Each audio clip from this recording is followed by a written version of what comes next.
Warapu ikaze kuri DF Cinema. Uyu munsi tugiye kureba hamwe YouTube channel 10 zinjiza amafaranga menshi kurusha izindi zose mu Rwanda. Ikaze. Turareba YouTube 10 za mbere zinjiza amafaranga menshi mu Rwanda. Turajya tureba amafaranga mu kwezi YouTube yinjiza, turebe no ku mwaka. Tudatinze reka duhite dutangira. Duhereye ku ya 10 ni ya Go TV Show. Mu kwezi iyi channel ya Go TV Show ishobora gukorera amafaranga 350 by'amafaranga y'u Rwanda yabaye make, yaba menshi akaba miliyoni 5,500 yabaye benshi mu gihe cy'ukwezi. Hanyuma mu mwaka ishobora gukorera miliyoni 5 mu gihe yabaye make, yaba menshi akaba miliyoni 70 yabaye menshi mu gihe cy'umwaka. Ku mwanya wa 9 turahasanga RTV Rwanda, ni televiziyo y'u Rwanda mu magambo arambuye. Mu gihe cy'ukwezi amafaranga yabaye make ishobora gukorera 400,000, yaba menshi akaba miliyoni 6, naho mu mwaka yabaye make ni miliyoni 5,400, yaba menshi akaba miliyoni 70. Ku mwanya wa 8 turahasanga channel ya Kigali Today. Iyi ngiyi ni channel abantu benshi bakunda mu Rwanda. Ni channel ishobora gukorera amafaranga agera mu 427 by'amafaranga y'u Rwanda mu gihe cy'ukwezi, ikaba yanakorera miliyoni 6,800 yabaye menshi mu gihe cy'ukwezi. Naho mu gihe cy'umwaka yabaye make ishobora gukorera miliyoni 5,100, yaba menshi igakorera miliyoni 82 yabaye menshi mu gihe cy'umwaka. Ku mwanya wa 7 turahasanga channel yitwa Meddy, ni y'umusore witwa Ngabo Medal. Uyu ni umuhanzi. Mu gihe cy'ukwezi ashobora gukorera 560 by'amafaranga y'u Rwanda. Icyo gihe n'igihe yabaye make, yaba menshi akaba miliyoni 9. Hanyuma mu gihe cy'umwaka yabaye make yakorera miliyoni 3,500, yaba menshi akaba miliyoni 107 mu gihe kingana n'umwaka yabaye menshi.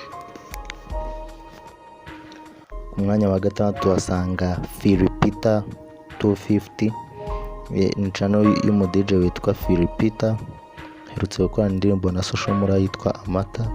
Mu gihe cy'ukwezi ngiye akorera 580 by'amafaranga y'u Rwanda, yaba menshi akaba miliyoni 9 z'amafaranga y'u Rwanda. Nko mu gihe cy'umwaka ashobora gukorera miliyoni 6, yabaye make, yaba menshi akaba miliyoni 109 z'amafaranga y'u Rwanda. Umwanya wa 5 turahasanga Isimbi TV. Iyi ni channel ikunda gukora ibintu by'ibiganiro, igenda ibaza abantu amakuru y'abyamamare, abastari. Iyi rero ni channel mu kwezi ishobora gukorera 575 by'amafaranga y'u Rwanda. Icyo n'igihe yabaye make, yaba menshi akaba miliyoni 9,200 by'amafaranga y'u Rwanda. Hanyuma mu gihe cy'umwaka yabaye make ni miliyoni 3,900, yaba menshi akaba miliyoni 110.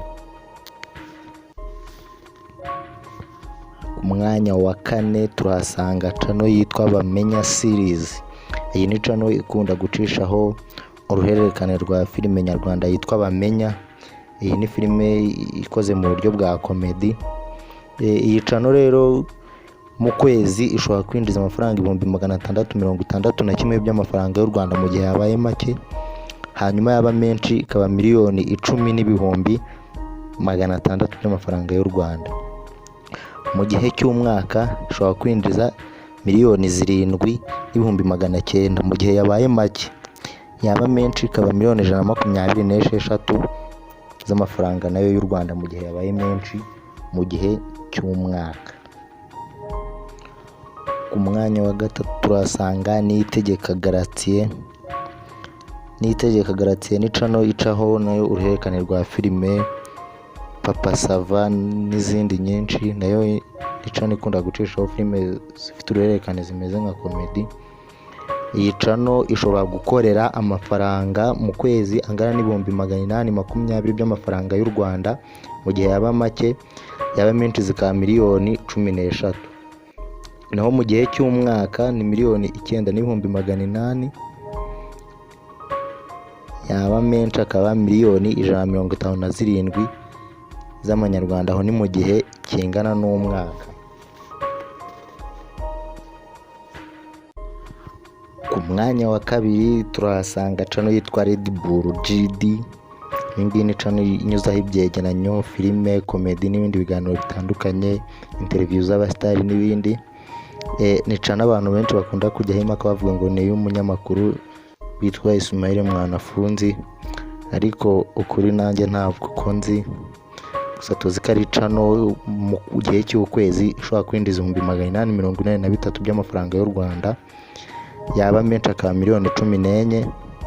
Naho mu mwaka ni cano yakinjiza miliyoni 10, mu gihe habaye make yaba menshi akaba miliyoni 169 z'amafaranga y'u Rwanda.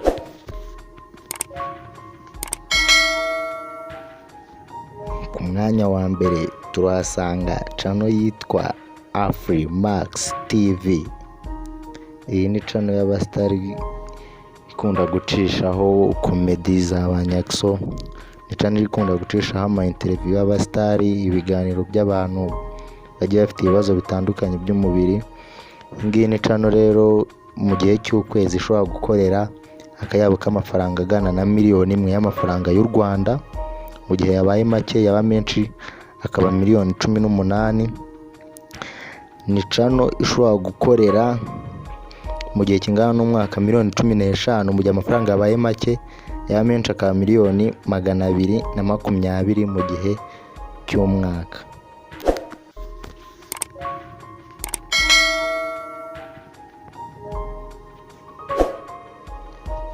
Reka ngushimire, twari tumaze kureba hamwe YouTube channel 10 zinjiza amafaranga menshi kurusha izindi mu Rwanda.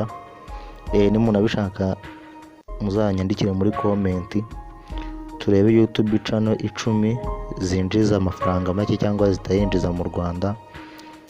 Mwibuka gukanda like, comment na subscribe kugira ngo ujye ubona ibindi biganiro. Murakoze.